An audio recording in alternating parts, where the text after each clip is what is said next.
Vamos discutir aqui algo complicado que está sendo investigado atualmente. A gente não tem tantas informações assim, mas parece que o treco é sério. E se você se achou paranoico por pensar isso alguma vez na vida, você vai se sentir um pouquinho menos paranoico agora. Que é o seguinte, isso daqui é sério, está sendo investigado nos Estados Unidos, tá? As pessoas estão sendo processadas por isso. O governo americano investigando. Esse é o site da NPR, que é A rádio pública. Rádio Pública Americana. Como agentes russos disfarçados, né? Contrataram influencers e criadores de vídeos virais nos Estados Unidos. Exatamente. O que acontece? Aparentemente, tem uma rede de comentaristas, criadores de conteúdos políticos nos Estados Unidos, de viés conservador, pró-Trump, e em grande parte também pró-Rússia, que aparentemente agentes russos usaram uma empresa, e essa empresa, eles não identificaram isso no processo, mas por toda a descrição que eles fazem, para as pessoas envolvidas em coisas do tipo, essa empresa chamada Tenet Media, que pertence a uma canadense e ao marido dela, mas que envolve outros produtores de conteúdo americanos também, eles usaram essa organização para funilar 10 milhões de dólares para esses criadores de conteúdo. Aparentemente porque a Rússia tem um canal de mídia chamado RT, né? Russia Today, que é do governo, que foi considerado, eu não vou usar aqui a terminologia correta, não sou especialista em direito, principalmente especialista em direito americano, mas eles foram considerados um agente estrangeiro nos Estados Unidos, o que coloca várias restrições na ação deles. Eles não são simplesmente um canal de mídia de imprensa livre. Eles têm restrições, são considerados um agente de um outro governo. E aparentemente eles usaram dois agentes, que eram dois agentes secretos nesse sentido, porque eles não se declaravam como tal. E essa relação com essa empresa desses dois canadenses para funilar, mandar dinheiro, pagar dinheiro para certos youtubers. A gente está falando aqui de canais que são pró-Trump e também em grande parte pró-Rússia. Eu vi aqui um corte de um desses influenciadores num vídeo argumentando que, na verdade, os verdadeiros inimigos dos Estados Unidos são a Ucrânia. E participando daquela campanha que critica os gastos que os Estados Unidos estão tendo na guerra em termos da auxílio que eles estão dando à Ucrânia, coisa do tipo e tal. Tem um que eu achei muito curioso de estar nesse daqui, que é um cara chamado Rubin, que ele veio da esquerda. Ele começou, inclusive, se não me engano, ele já trabalhou para o Young Turks, que é um canal bem de esquerda que tem de comentarista. Mas ele teve recentemente uma virada para a direita e virada pró-Trump, forte para a direita. Contanto que o canal dele, que era um canal de debate político, ele trazia personalidades políticas de diversos vieses para debater. Virou basicamente meio que um canal de propaganda do Trump. Mudou totalmente o estilo, são vídeos curtos que tem alguma mensagem para falar mal dos democratas. Eu achei muito estranho, porque quando eu vi o nome dele, eu de fato não tinha acompanhado a evolução dele. Eu lembrava dele dessa parte de esquerda da eleição que o Bernie Sanders concorreu com a Hillary Clinton para as das primárias do Partido Democrata, que depois defendeu a Hillary Clinton como sendo a que ia concorrer contra o Trump. E eu achei muito curioso o tipo de vídeo que você vê aqui, ó, aqueles vídeos que viraram assim umas coisas tipo a MSNBC, que é uma rede americana que é mais... A parte de jornalismo dela tem claramente o viés de esquerda, né? Convidado, sem perceber, acabou de dizer para todo mundo votar no Trump na transmissão no ar. A outra coisa, defendendo o Elon Musk do Treco do Brasil, falou que ele deu a resposta certa. Tem várias coisas nesse sentido, sabe? São coisas pró-Trump, fazendo essa crítica dos democratas, as posições de esquerda, são vídeos curtos, que é para viralizar fácil. Obviamente não é uma coisa que esteja errado você fazer isso. Obviamente todo mundo tem direito ao seu engajamento político que quiser, mas o que a gente está discutindo aqui é o que aparentemente é um funilamento de dinheiro estrangeiro, e vamos colocar, de um inimigo atual dos Estados Unidos. Obviamente, os Estados Unidos está lutando uma guerra com a Rússia, obviamente que é uma guerra por proxy, porque está fazendo isso via Ucrânia, mas os Estados Unidos está totalmente engajado, eles estão lutando com armas americanas. E esse agente está funilando dinheiro para poder financiar comentaristas que vão moldar a opinião pública, principalmente a opinião pública de direita, porque essa galera aqui é assistida pela direita, tá? Se você for de esquerda, provavelmente você nem vê. E parece que isso tá entrando dentro de toda uma outra discussão que já há sobre como que a Rússia está influenciando a política dos Estados Unidos, não para tornar a coisa necessariamente mais à direita ou mais à esquerda. Não é questão de puxar para um lado ou para o outro, mas tornar a divisão maior. Criar o caos. Criar o caos, porque eles fazem isso via ação com bots, isso acontece bastante na rede, só que agora também existe uma tentativa de pegar e falar assim, vamos pegar essa galera que tá dizendo essas coisas que a gente acha que são mais divisivas, ou de um jeito que é mais divisível, porque, tipo assim, não é aquele tipo de ponderação política que fala, tipo, eu concordo com essa galera, porém, tá aqui a minha posição. Não, é aquele negócio de vamos ounar, né? A galera do outro lado. Vamos lacrar em cima da galera do outro lado. E tem uma coisa, e tem também um tom de meio que distribuir pânico em cima dessas coisas. Porque parece que o que a Rússia tá fazendo aqui não é nem questão de falar que tá querendo defender o Trump. É acirrar a divisão dentro dos Estados Unidos. É criar uma atmosfera de medo e ódio, mas de guerra civil, no caso, né? Guerra velada civil. Agora, isso não é de hoje, né? A suspeita de intervenção e de participação nesse acirramento vem desde essa primeira eleição do Trump lá, há 8 anos atrás. E tem os casos, né, da Cambridge Analytica, que já foi provado que tinha uma relação com isso e um propósito também, né, de moldar a opinião pública para se obter um resultado político. Eu tô tentando encontrar aqui que teve um caso que eu vi no Twitter há um tempo atrás, foi mostrado que era bot. Isso aconteceu um tempo atrás, que era uma conta ou um bot, né, porque pode ser uma pessoa usando também, uma pessoa operando, da Rússia, que operava uma conta que fingia ser uma conta da Antifa, né, aquela organização nos Estados Unidos, que eles diziam que era da Antifa com charter em Boston, se eu não me engano, da divisão de Boston e coisa do tipo. Mas não tem uma divisão, não tinha uma divisão da Antifa dessa forma. E eles publicando um post que foi extremamente retweetado e hateado pela galera de direita, que mostrava um monte de pessoas jovens e coisa do tipo, tinha menino e coisa do tipo, e elogiando, se eu não me engano, a disponibilidade de comida vegana ou vegetariana nos estádios e como isso ia atrair um público todo novo, importante para o futebol, nos estádios de futebol. E aí, obviamente, que a galera chega de alt-right, direita, a galera mais radical, promove isso e critica. Mas, tipo assim, era um post totalmente construído, Pra Antifa de não essa... sei o quê, falando da mudança, porque tem uma galera que fala assim, não muda nada que eu gosto, sabe? Tira a mão de tudo que eu gosto, não muda nada da minha vida, da minha cultura, não muda nada. E falando que ia ter essa mudança de comida que era oferecida em estádio, que ia atrair umas novas pessoas e colocou uma galera mais jovem, um público mais misturado e coisa do tipo, uma foto assim e tal. É feito pra provocar. E essa galera de direita repercutiu isso de fato. Mas, tipo assim, isso é um cara na Rússia, fazendo um post pretensamente de esquerda, mas era exatamente targueando esse povo. Porque o negócio dos caras não era, tipo, defender isso ou aquilo. Era criar o caos. Era basicamente acirrar a divisão. Existe um treco assim de acirramento de divisão. Por isso que, aparentemente, eles estão funilando dinheiro para essa galera. E a gente precisa falar que é o seguinte, esses youtubers não estão sendo acusados, porque tem até o argumento, tá? E alguns já estão defendendo isso. Eu não sei em relação a essa mulher aqui e o marido dela, que são os donos da organização, porque eles devem ter negociado isso. Mas outras pessoas associadas, outros youtubers, que disseram que nem sabiam de onde estava vindo esse dinheiro. Mas na hora de receber o dinheiro, ninguém questiona. Mas recebe, né? Isso que eu fico louca. Os caras não sabiam. Não, mas pode ser de publicidade, porque o que acontece? Uma empresa russa pode, se quiser colocar dinheiro no canal do cara, pode comprar um monte de AdSense no canal dele. Eu sei, mas esse cara fala um treco extremista, mas um treco nem extremista, um treco, vou colocar assim, divisivo, que eu sei que vai acirrar essas divisões dentro do público norte-americano, e eu quero que o cara se sustente fazendo isso, eu quero que o cara seja incentivado a fazer mais. Você taca dinheiro de AdSense no produto. Aqui vários, e parece que pelo processo, tem ainda o argumento, não é absurdo falar, que vários deles não sabiam. Não todos, porque alguém tem que ter negociado esse dinheiro, no caso os donos da organização. E lembrando que esse é um jeito muito simples de se lavar dinheiro também, né? Sim, mas enfim.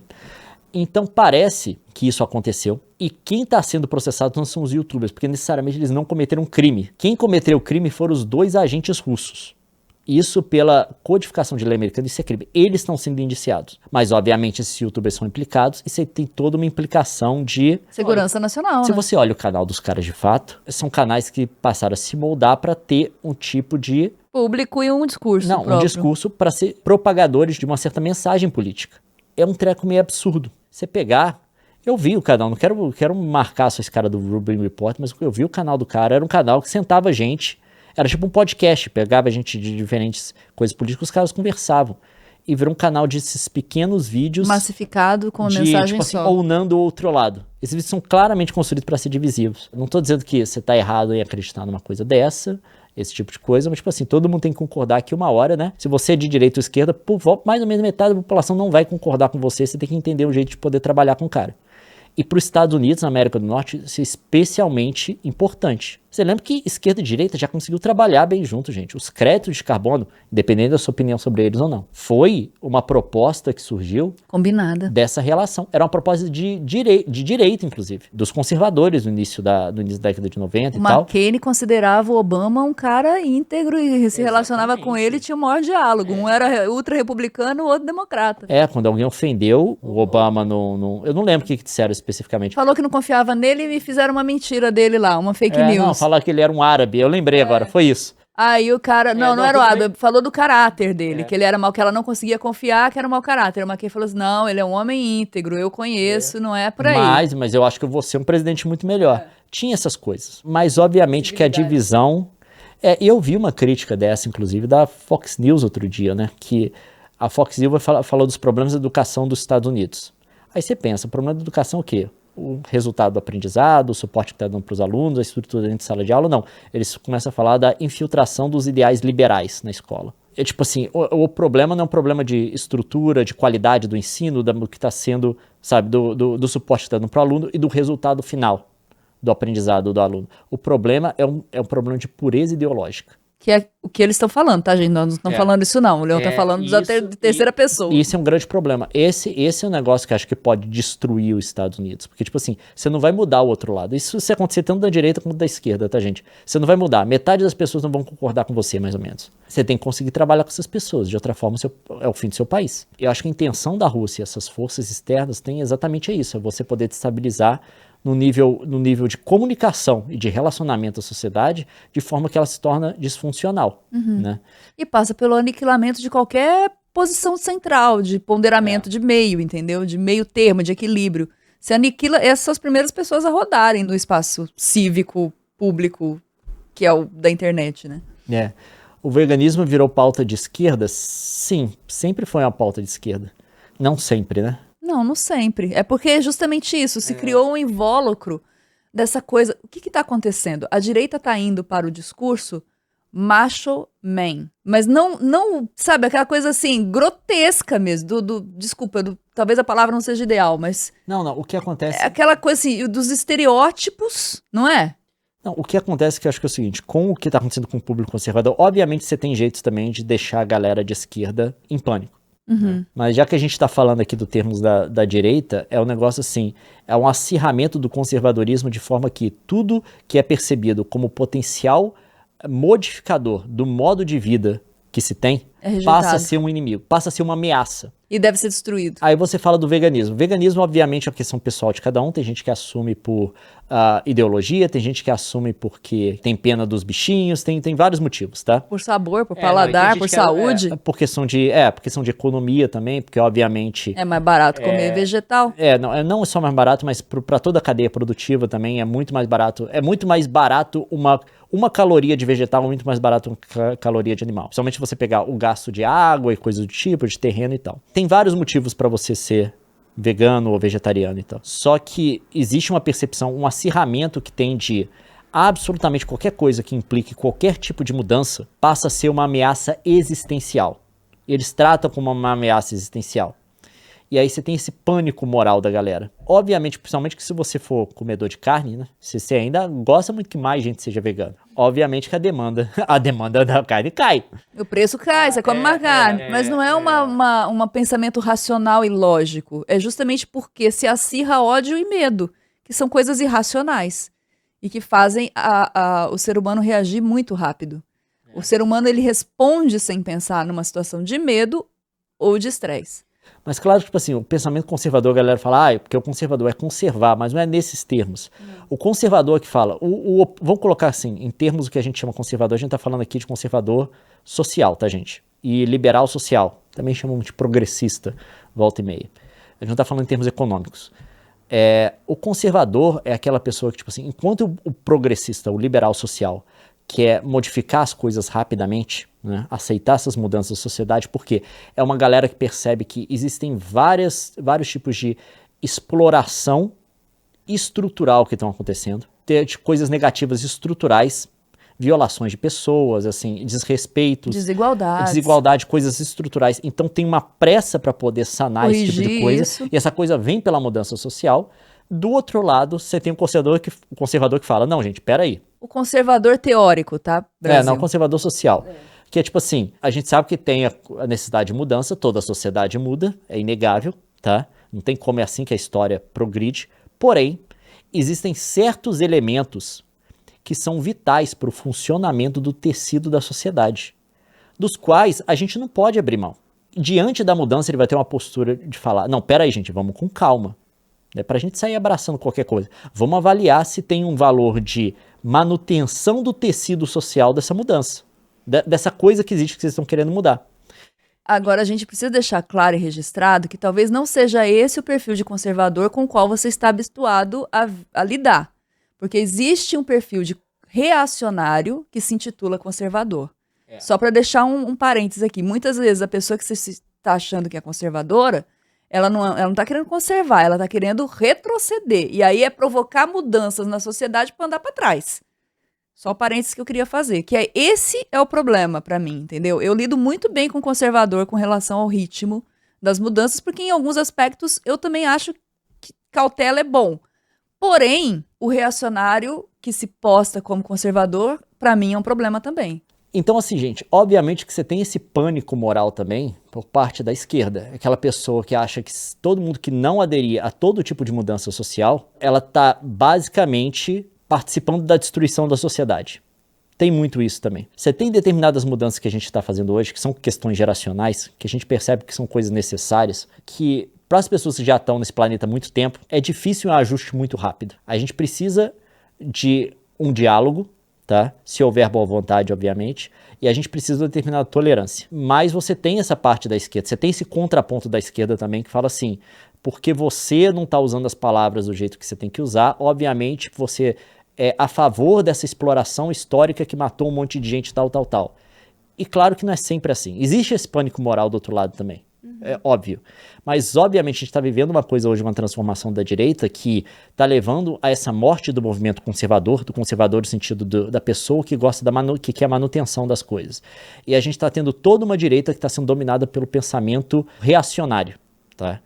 O pensamento reacionário é esse que é o seguinte, ele não quer manter as coisas do jeito que estão. O pensamento reacionário quer destruir tudo, mas ele quer estabelecer uma sociedade que é igual a uma imaginação que ele tem de como a sociedade era no passado. É isso, tá?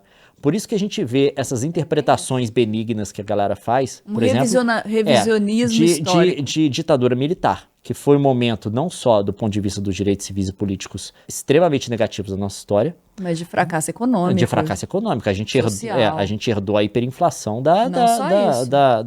várias Os problemas coisas. urbanos, a violência externa, urbana. Enfim, a violência urbana.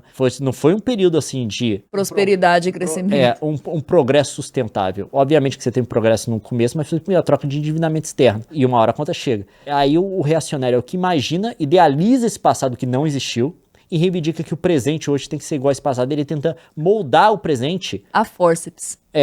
Para esse passado que não existe. E não tem como existir. E nem é bom que exista também, porque nem na imaginação esse passado é bom, mas enfim. Então, assim, é uma coisa complicada. O que você está tendo é uma morte dos valores de fato. Você não tem mais o conservador hoje em dia. O conservador, a imagem acabou. Vou falar, quem era conservador? Minha avó era conservadora, presbiteriana, nunca ouvi uma palavra negativa da boca dela, uma pessoa extremamente moderada no que falava e coisas do tipo. Aí o que você tem hoje? Hoje você tem a pessoa que diz que é cristão, mas fala palavrão, ataca os outros, inventa mentira e coisas do tipo. E esse é o reacionário. Porque ele faz tudo isso, você pergunta por que você está fazendo isso? Porque eu tenho que combater a esquerda. Ele faz tudo isso em nome desse inimigo, desse cenário imaginário que ele quer construir, que aparentemente é uma coisa que o país foi no passado de alguma forma. Mas é, obviamente, uma coisa totalmente ilusória. Fantasiosa, na verdade. Então, assim, por isso que esses movimentos, eles sempre são acompanhados de um revisionismo histórico, de grupos que contam a história segundo uma narrativa que se choca com aquilo que a ciência historiográfica traz de história, entendeu? Eu sei que história é uma coisa mais delicada, que você tem a visão, né, de quem venceu, de quem perdeu, mas quando você fala em revisionismo histórico, você consegue flagrar essas distorções de fatos e de números e tudo mais para criar esse cenário fictício. E tem grupos que investem dinheiro para criar essa realidade fictícia como o imaginário de um passado que não existiu. E esse que é o grande problema, né, de se recontar Não, tudo. hoje você tem grupos para reinventar o passado no Brasil. Eu não queria mencioná-los, mas existem, vocês Pra sabem que eles existem. a única coisa que eles fazem é reinventar o passado. Eu acho que tá faltando uma referência de conservador, porque se perdeu mesmo. Tem muita gente que se diz conservadora e que não é, gente. O conservador virou o nome do reacionário. É engraçado que essa galera que era as figuras conservadoras antigamente, elas estão sendo empurradas pra esquerda. Pra esquerda. Não, porque o treco virou tão... o espectro político mudou tanto, o meio, né, que seria o meio, mudou tanto, que antes a galera que estava do lado da direita, de repente eles se viram do outro lado. Mas é isso, porque a troca de nomes, mas você tem um trabalho que é... E aí a gente entra nesse parte do corte do Leão, porque você tem a massificação de algumas coisas. Se você tem injeção de dinheiro para se massificar um discurso que aponta essas pessoas como conservadoras, então todo mundo que de fato é conservador, são essas daqui que se preocupam com o ritmo das coisas, deixam de ser e passam a ser progressistas. Não porque elas queiram, mas porque a compreensão do que é o termo muda de nível. Basicamente. A grande questão é que você teve uma completa tomada do nome conservadorismo pelo movimento reacionário. A galera não sabe mais o que é conservador. Você fala conservador e já reivindica com essa posição reacionária. E que o reacionário não quer manter nada do jeito que está. Ele não quer a manutenção das coisas agora. Ele quer voltar as coisas para esse passado imaginário. Mas a gente entrou nessa discussão e a discussão era totalmente outra. O que eu acho que é muito complicado dessa discussão que a gente está falando aqui da Tenet Media, voltando para esse tema, né, é que parece que essa coisa passou a ser instrumentalizada por agentes estrangeiros, principalmente na América do Norte. No Brasil, até onde a gente sabe, não tem ninguém fazendo isso de forma ativa, mas a gente meio que herda várias coisas dos Estados Unidos. O atual debate político no Brasil, a divisão política no Brasil é totalmente herdado dos Estados Unidos. E a gente tem, inclusive, agentes que atuam na política americana que desempenharam um papel semelhante no Brasil também. Eu acho que essa coisa vai ficar extremamente complicada. Eu acho que como que você combate esse tipo de coisa? Porque se você tem um dinheiro e um propósito de dividir ainda mais e tornar essa relação ainda mais, você destrói todas as pontes possíveis de diálogo, né? E aí o que acontece? Vamos supor que no melhor dos cenários continua tendo alternância de poder. Um vai destruir o que o outro fez. Então ninguém vai pra frente, entendeu? E por que a Rússia teria um interesse de fazer isso? Que foi a pergunta que eu vi no chat ali, que foi uma pergunta realmente. Quem que tá financiando a guerra da Ucrânia? Esse é um dos pontos. O outro ponto é a preocupação geopolítica mesmo de ser superpotência e de ter uma resistência. Ser a superpotência. E essa não seria novidade, assim. Isso não seria o primeiro elemento que aparece dessa interferência da Rússia nas políticas das democracias liberais ocidentais. Tem uma grande pesquisa do The Guardian, que foi feita por uma repórter do The Guardian, mostrando a interferência russa, por exemplo, na discussão do Brexit. Então, assim, isso tem rastro, sabe, de magnatas russos, de como que esse dinheiro chega na Europa, do impacto que isso gera. O Brexit para o fortalecimento, foi uma coisa enfraquecimento, foi um passo muito importante para o enfraquecimento da Europa como bloco, tá? E a gente sabe hoje que teve isso daí já é estabelecido, aí não é teoria da conspiração, porque a gente sabe todo o negócio lá da Cambridge Analytica, a gente sabe tudo isso. Você teve influências externas, escusas dentro desse processo, que inclinaram esse processo todo no sentido da saída do Reino Unido. Contanto que hoje em dia, depois dos resultados, depois de toda a análise que fizeram, pelas pesquisas que existem, se fizessem a mesma votação hoje, o Reino Unido não sairia da União Europeia. A gente sabe que essas coisas existem. E como que os países vão lidar com isso são outros 500, tá? Eu acho que passa tudo por essa construção de entender as mídias, porque tudo isso acontece, só é viável por conta das redes sociais. Se não existisse rede social, essa espionagem não seria tão efetiva, né? Essa ação, você não teria como conduzir esse discurso tão bem e acirrar. Haveria divisão? Haveria. Eu acho que assim... Sempre teve. Sempre teve. Mas não tão acirrada. Tanto nos Estados Unidos quanto no Brasil. Só que eu acho que o impacto e a velocidade com que e a intensidade da ira e do ódio e do medo, eles são potencializados por conta dos discursos da rede social.